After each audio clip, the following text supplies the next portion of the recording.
बहुत ही आराम से तथ्य बताते हुए वो बोले, सदगुरु लगभग 70% से ज्यादा पोर्नोग्राफी है। तो पिछले 10 सालों में हम एक अभ्यास चला रहे हैं। अगर आप कुछ अश्लील भी देख रहे हो तब भी सदगुरु सामने आ जाएंगे। Inner engineering. हमारे पास संवाद के जो भी माध्यम हैं उनका इस्तेमाल इंसानों को रूपांतरित करने के लिए जरूर किया जाना चाहिए।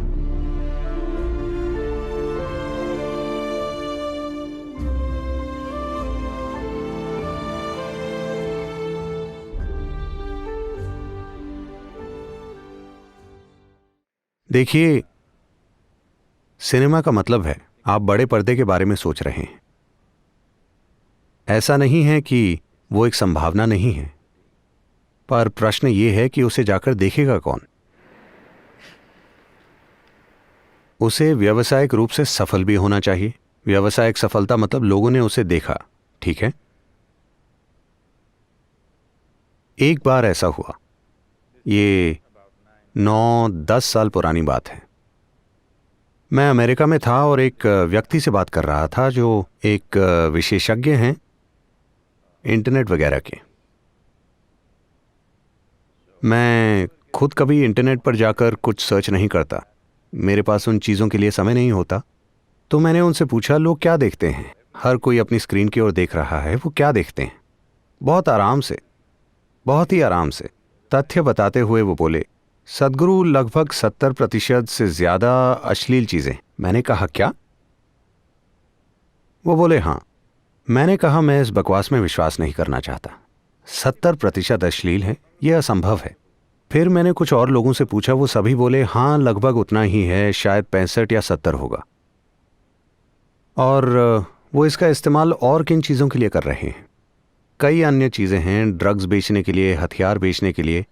पर जिस चीज़ ने मेरे अंदर सबसे ज़्यादा घृणा पैदा की वो ये थी कि इंटरनेट पर हर साल 15 साल से कम उम्र के 16 लाख बच्चे बेचे जाते हैं।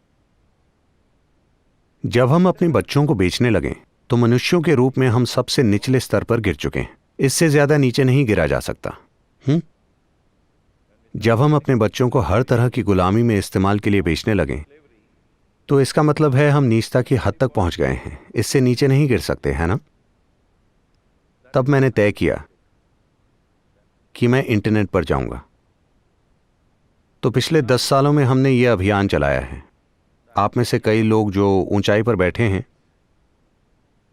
आपने ये झेला होगा कि अगर आप कुछ अश्लील भी देख रहे हों तब भी सदगुरु सामने आ जाएंगे। Inner engineering.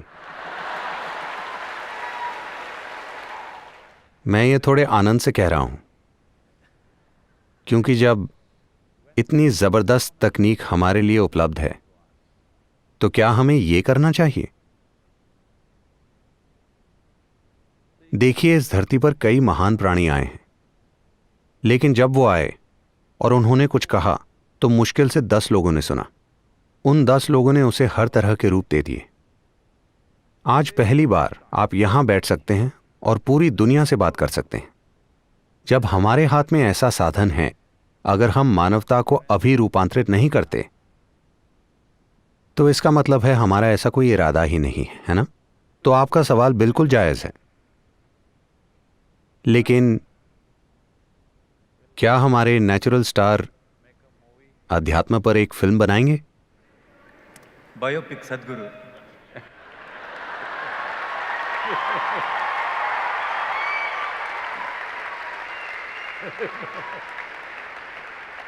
లాస్ట్ సినిమాలో ఉన్న ఆఖరి షాట్లో ఆయన గెస్ట్ అపియరెన్స్ అలా పాస్ అవుతారు ఫ్రేమ్, ఓకేనా? तो हमारे पास जो भी माध्यम है, जरूरी नहीं कि वो आध्यात्मिक प्रक्रिया हो।